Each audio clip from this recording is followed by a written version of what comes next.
So Joakim, we're gonna do some stuff in Spanish and then English, and we switch back and forth. Yeah. It's okay? Yeah. Okay. All right. Glad to see you again, man. We met in the 70,000 tons of metal when you guys play Okay. there. Yeah. That was a nice little boat. Yeah, it's incredible, no? 3,000 fans, 60 bands hanging out, no VIPs. Yeah. Wow. Yeah. It was a really cool boat. Yeah. Have you been asked to come back or something? Yeah. I think I'm not sure, but maybe next year. Next year's edition. I hope so. I hope so. Estamos Yeah. aquí entonces con Joakim Sterner, el baterista fundador de Necrophobic. Estábamos comentando que lo conocimos en el 70,000 toneladas de metal hace unos años, que fue una gran experiencia en el barco. Y le pregunté si de pronto les han solicitado de nuevo estar ahí. Dice que posiblemente el nuevo año. Vamos entonces a hacer unas preguntas aquí también con Juan acerca de los 35 años de existencia de la banda. Es increíble, pues, toda esta longevidad que han tenido estos proyectos de black metal y vamos a ver qué opina de él al respecto. So Joachim, 35 years of existence in the metal circle, black metal, from Sweden. Yeah. Did you ever imagine to be so relevant still after all these years? No, I didn't think so when we started this band that the band would exist and that I would play drums for so many years in this band. But it's great that it's possible and that we are getting bigger and bigger and bigger every year.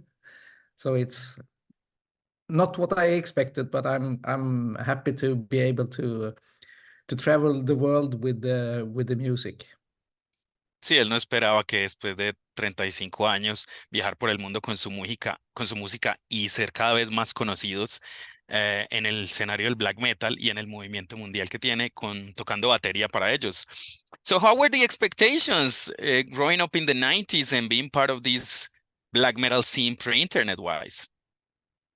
Well, it wasn't the fast communication that it is nowadays. We wrote letters to each other all over the world, buying fanzines and demo tapes from new interesting bands, and yeah, some you kept contact with, and some you forgot about, and yeah, and it was an exciting time. This music style was new, and yeah, like with everything that starts, it's interesting to be part of something that's growing, and you feel so much energy. You want to help as much as you can and stuff like that. Sí, lo comentamos que cuáles eran sus opiniones acerca de crecer en esta época de los 90s con el black metal y en una era pre-internet. Nos dice que la comunicación no era muy rápida como es en este momento, todo era a través de cartas, fanzines, demos, pero que era muy interesante la propuesta que tenían las bandas, eran tiempos memorables y este estilo de música crecía mucho y había mucha energía en ello. All right, Juan. Francisco, thank you so much. Joaquim, how to survive music with so many changes in rock, in the metal for a band like you? How to survive to the music? You have to be stubborn. Like don't understand anything, just keep on going and follow the heart and the passion for the music and do what you want and don't care about anything else. Wow, sí. Nos comenta que hay que ser muy terco, ¿no? Hay que ser persistente, seguir, continuar, seguir tu corazón y hacer lo que quieres. All right, Joaquin. Transcending the 90s and going into the 2000s, how was the continuation of the band post all these scandals with the Norwegian black metal scene?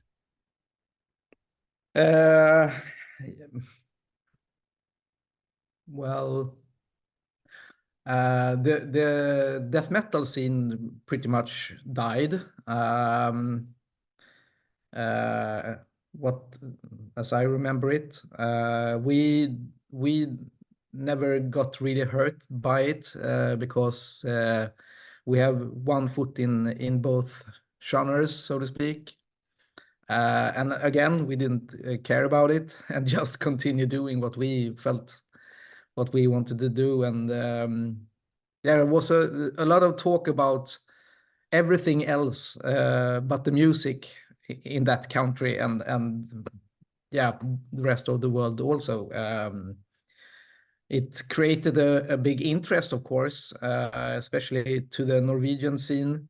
But as I remember, it's all the talk was who was in jail and who killed who and stuff like that. And no one really talked about the music, actually, from what I remember. But Ujú. Wow, yes. Nos decía entonces también Juan Pablo acerca de los otros géneros de música y eso. Entonces enlazamos la pregunta con lo que sucedió en los noventas, pues con la quema de iglesias, los asesinatos, todos estos escándalos de Noruega, ellos estando enlazados en eso con la música extrema. Entonces nos dice Joaquín que la escena del death metal casi pues que pasó a segundo plano, murió, pero el black continuó.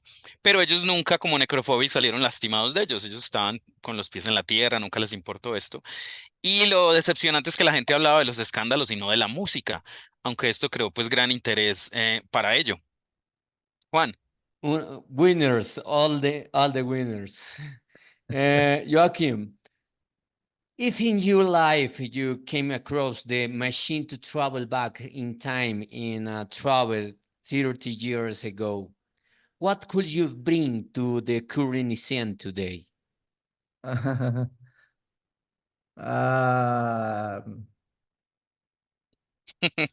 a yeah, tricky that's question. tricky one. Maybe no cell phones. That would be cool. No. No, but cell phones is part of the scene now because everything is up on YouTube, and if you don't are able to go to a show, you can watch the show on YouTube. So no, I cannot really think of anything. What do you mean?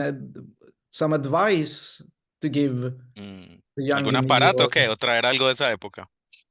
Oh, everything, cualquier cosa. Anything, memories, Anything, things. memory, things, persons, loves, everything.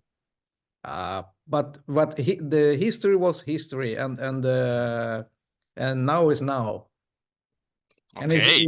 is really good now as well. So Eso es lo que nos dice de que si tuviera una máquina pues del tiempo y traer algo de esa época, los noventas. Estaba pensando mucho, leímos algo de los celulares, pero pues sorprendentemente me dice que no, que si uno tiene celulares, cell phones, también puede ver un concierto si uno no asistió y que la historia es la historia y es muy diferente cambiarla.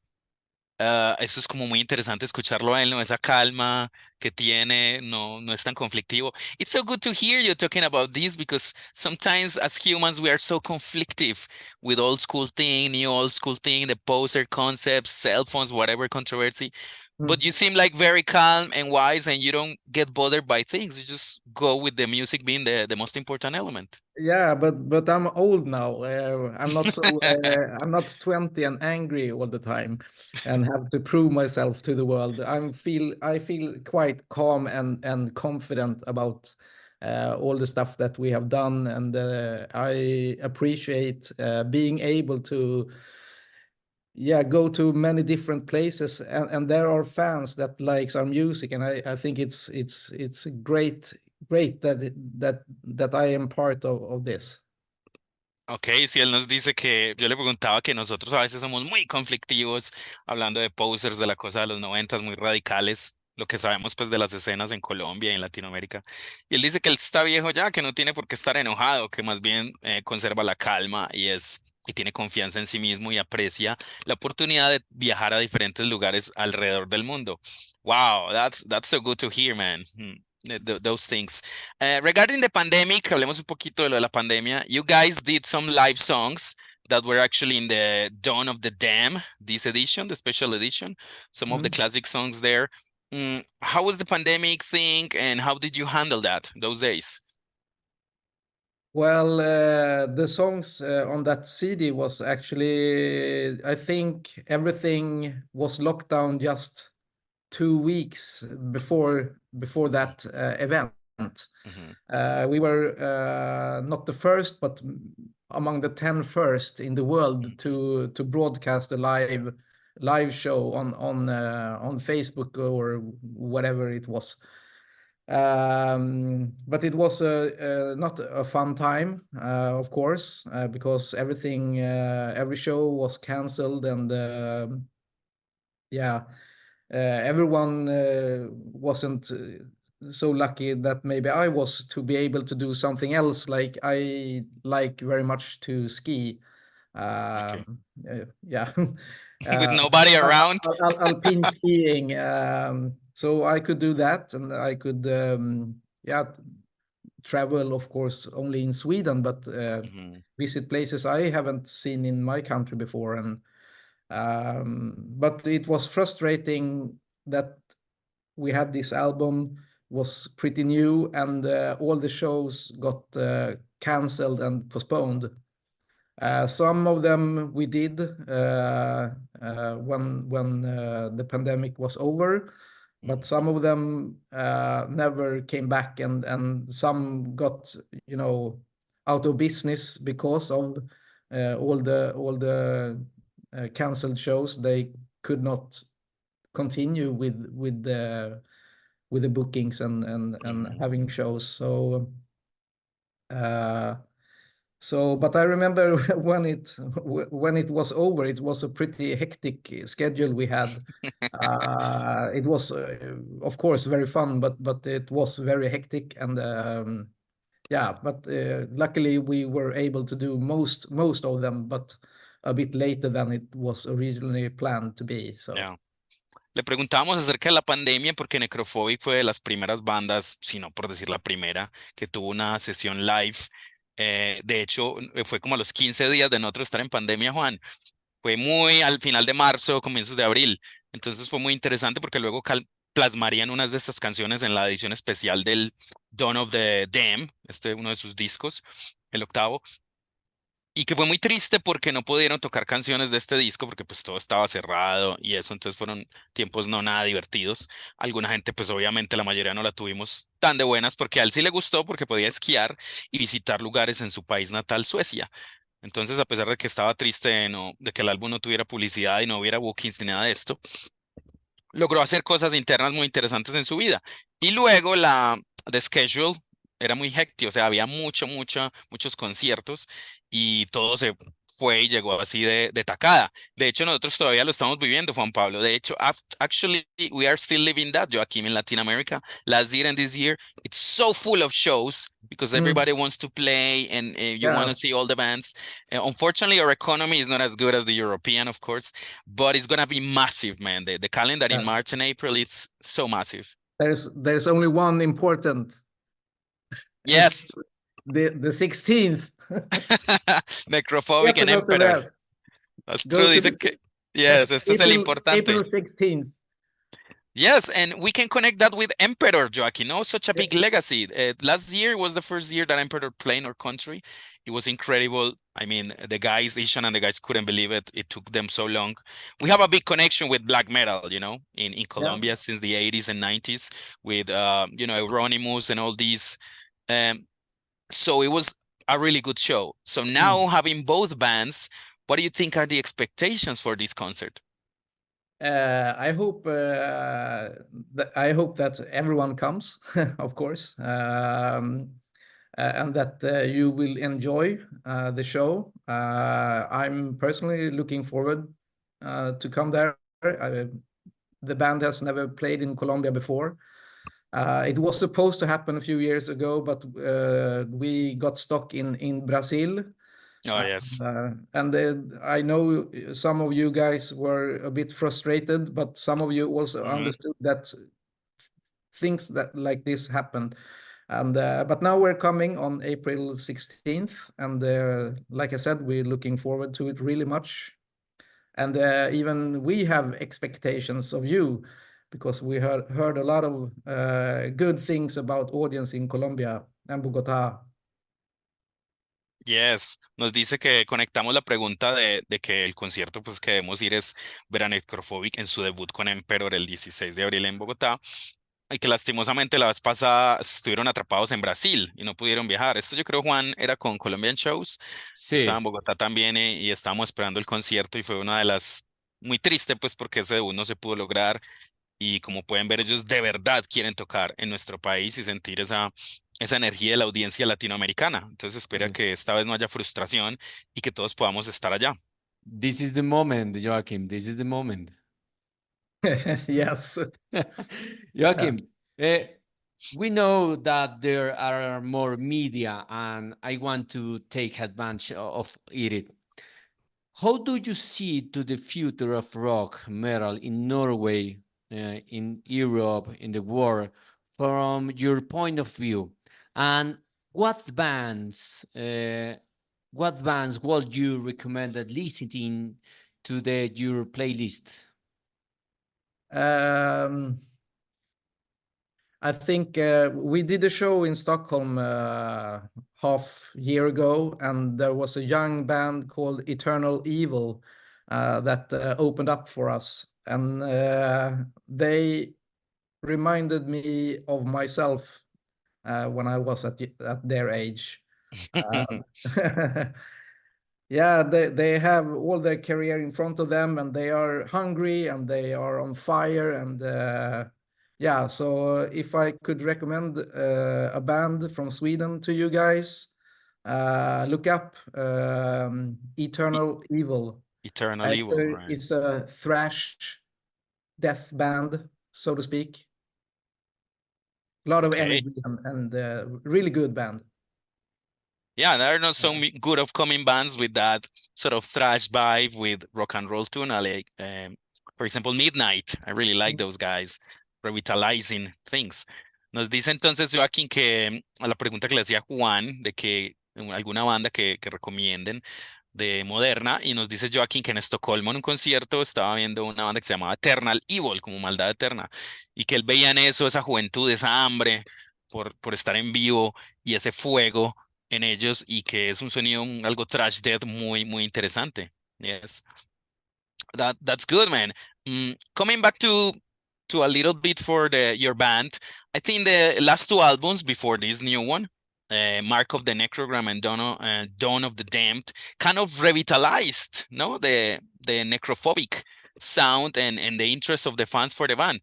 What do you think these last two albums have done before we speak about the new one in the Twilight Grey? I think they made us get new fans. Mhm. Some of them we lost, but we gained more. Um, it doesn't really matter, but we sort of got bigger band with those two albums. We Okay. also got on a big label, Century Media, and that of course also helps with reaching out to many people. People know about the label and they see us there and they want to check us out. So all the things is only positive for the band. Also, I brought back the two guitar players back in the band because the one we had yeah, it's Johan and Sebastian. They quit the band in 2011, and I brought them back in 2016. Okay. That helped us being a great live band again because we only had one guitarist in the period between, and Mhm. we need two guitar players to be able to sound as good as we do live. So with those two guys back in the band, and also these two albums you mentioned helped us to grow bigger. And again, it's not important to us because we only want to play live and make good music. But other stuff comes with being bigger band, more opportunities, and to play live in other countries and stuff like that. So it's a big development and a Mhm. good feeling. Yes. Le preguntábamos acerca de como la, no, la rejuvenización, como ser renovar el sonido un poco del interés por la banda con los dos penúltimos álbumes, el antepenúltimo y el penúltimo, Mark of the Necrogram y Dawn of the Damned. Y nos dice pues que obviamente el sello Century Media también les ayudó mucho a la promoción y siempre obtuvieron nuevos seguidores y perdieron algunos pues de los más clásicos y hardcore, pero han obtenido mucha más gente. Entonces ha sido muy positivo con ello y también ya integrar dos guitarristas en la alineación, lo que fue el regreso de Sebastian Ramstedt y Johan Bergebach, porque les parece pues que las dos guitarras en vivo le dan mucha más consistencia y eso es todo lo que a ellos les importa, ¿no? Hacer música nueva y tomar y tocar temas en vivo. ¿Qué más tenemos, Juan? Hay un décimo Yeah. álbum que se lanza, ¿no? En 15 días. There's a new Y- album, ¿no? To be released in 2 weeks in the Twilight Gray. Yes. Yeah. But yeah, there's the new album. But this the time for we say goodbye, Francisco. Yes. For the time, more media, and Okay. thank you to Joakim, and the same greetings to everyone in Colombia, so that they don't miss the concert, your concert, this moment concert. Yes. Yeah. So can you April invite the fans? 16th. Yes. What? Invite the fans to go to the concert, April Yeah. 16th. You must come to the concert because you never know when we come back the next time. So and with Emperor, it's a perfect evening. Claro, va a ser una tarde perfecta, ¿no? Al lado de Emperor, que debemos ir a verlos allá. Es obligatorio, Juan. Okay, Joaquim, thank you so much. Thank you for Thank the you. medal. Thank you, guys. Thank you for your time, and see you later. See you. Yes. And Yeah. See this is you in April. this is the moment. This is the moment for medal. Yeah, it is. Yeah.